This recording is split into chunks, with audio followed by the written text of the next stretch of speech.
In a year of momentous happenings, 2002 was a year of disaster, war and hostage-taking. In March, Operation Anaconda, the US-led battle to overthrow Taliban and al-Qaeda forces in Afghanistan, was declared officially over.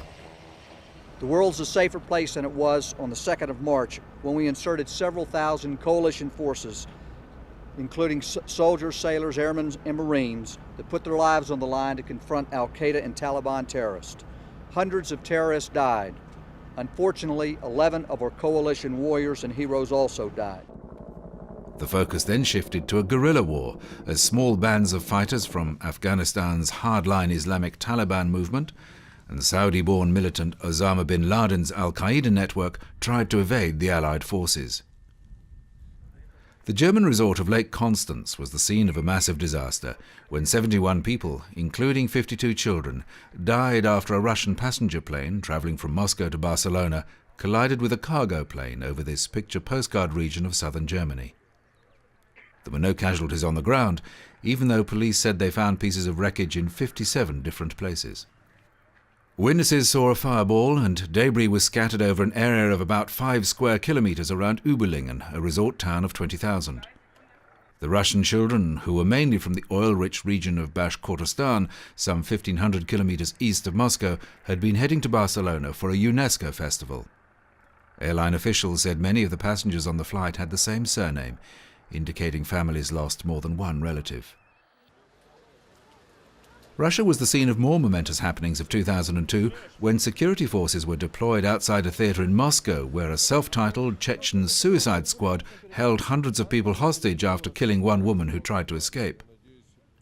The bold guerrilla attack in the Russian capital, carried out by up to 40 heavily armed men and women seeking a Russian troop withdrawal from their homeland, defied the world community and dealt a humiliating blow to the Kremlin. The guerrillas, armed with guns, grenades and explosives, held Russian security forces at bay by threatening to blow up the theatre and their 700 captives if an attempt was made to storm it.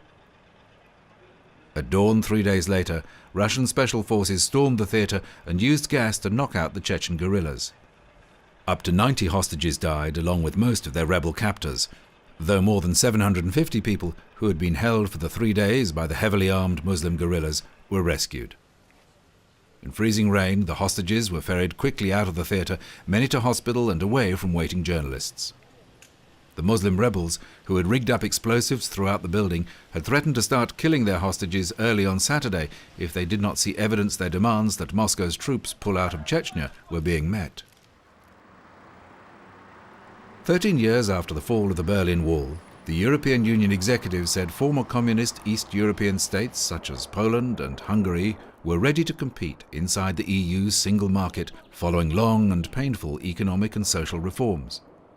In December, 10 European Union candidate countries received a green light to join the 15-nation bloc in 2004, paving the way for a historic unification of Europe.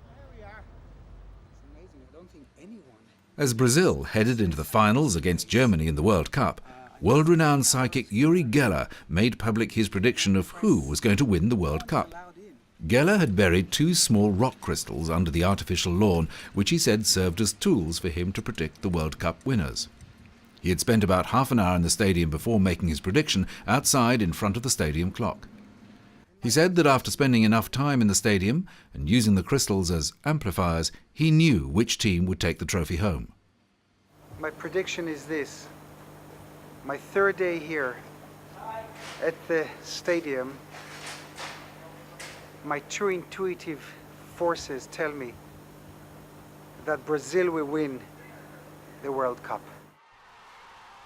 Brazil went on to win the tournament for a record 5th time, beating Germany 2-0 in the final. 2002, another year of momentous happenings.